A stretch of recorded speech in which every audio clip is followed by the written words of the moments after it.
Factors, though, that are underlying factors that actually are maybe not so much in the public eye, not so easy for people to see, that are going to fundamentally shift the way we can deal with healthcare. And if you're looking for markers of how healthcare is going to shift over the next 5, 10, 15 years, these are the fundamental ones to watch.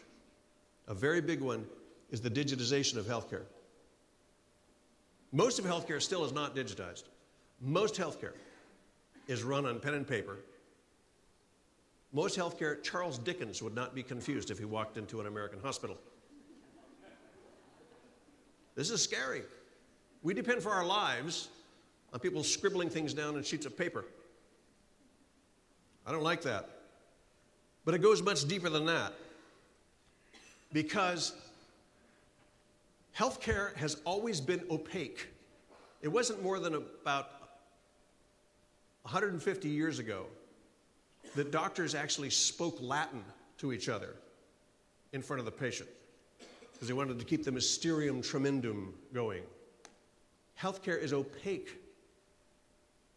to look at it from the outside. If you digitize healthcare, for the first time, it's actually possible to see into the processes of healthcare, to ask, what did people actually do? Did it work? What were the problems? You can begin to open that out, which you've never been able to do before. This is a fundamental change.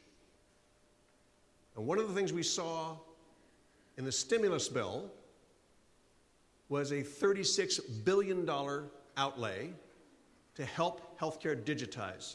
$2 billion over the next year and a half to help build infrastructure in the states, and another $34 billion in incentives built into Medicare and Medicaid payments in the outlying years, the next 5 years after that.